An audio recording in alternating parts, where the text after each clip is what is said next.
तो माता लक्ष्मी को क्या खिलाएंगे?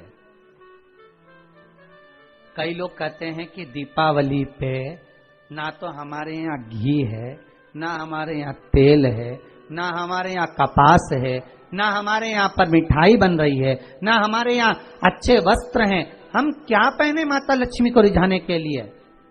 परशु महापुराण की कथा कहती है, अगर आपका भरोसा, आपका विश्वास, आपकी दृढ़ता परमात्मा के चरणों में लगी है तो परमात्मा लक्ष्मी पूजन की व्यवस्था भी वही कर देगा कि लक्ष्मी जी का सम्मान कैसे करना, आदर कैसे करना है। घर में बच्चों का विवाह होता है, टेंशन आपको होता है, परमात्मा पे छोड़ दो, भगवान विवाह कराने वाला होगा, भगवान पाणीग्रहण संस्कार कराएगा, भगवान व्यवस्था करेगा, क्योंकि जन्म उसी ने दिया है तो मृत्यु भी वही देता है।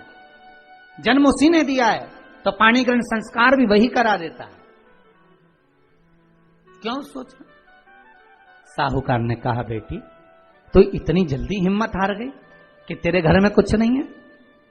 गाय का गोबर ला, लीपन कर, घर को पोंछ, कचरा उठाकर बाहर फेंकिया।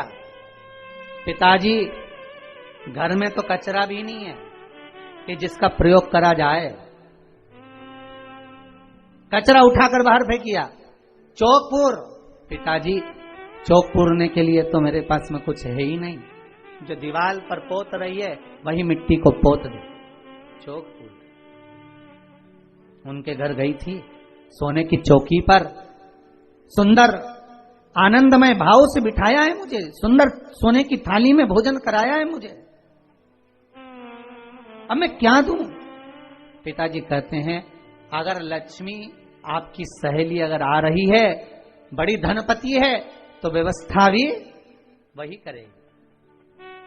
अब लक्ष्मी तो जाने की तैयारी में, सरस्वती उनके साथ जाने की तैयारी में, पर माता पार्वती नहीं गई। माता पार्वती ने कहा, आज मैं नहीं जाऊंगी। क्यों? आज मुझे अमावस्या का दिन है ना, इसलिए बेलपत्री के पेड़ के नीचे मुझे रहना पड़ेगा। तो माता पार्वती बेलपत्र के पेड़ के नीचे रुक गई। अब ये दोनों जाने के लिए तैयारी करी।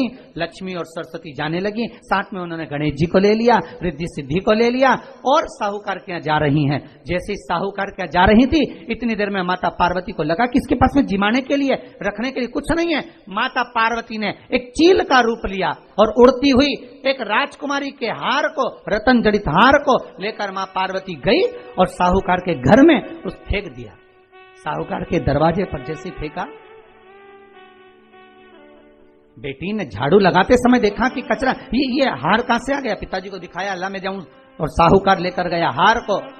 जो सेठ को दिखाया, महाराज ये हार तो करोड़ों का है, कोई साधारण नहीं। धन मिला तो सबसे पहले जाकर एक सुंदर चौरंग लाया, पाटा लाया, उस पाटे पर सुंदर वस्त्र बिछाया और माता लक्ष्मी के आदर की तैयारी के लिए सुंदर सुंदर घर में पकवान बनने लगे साहब। और सुंदर सुंदर पकवान बने। जैसे ही लक्ष्मी घर में प्रवेश करी, सरस्वती प्रवेश करी, गणेश प्रवेश करे, रिद्धि सिद्धि प्रवेश करी,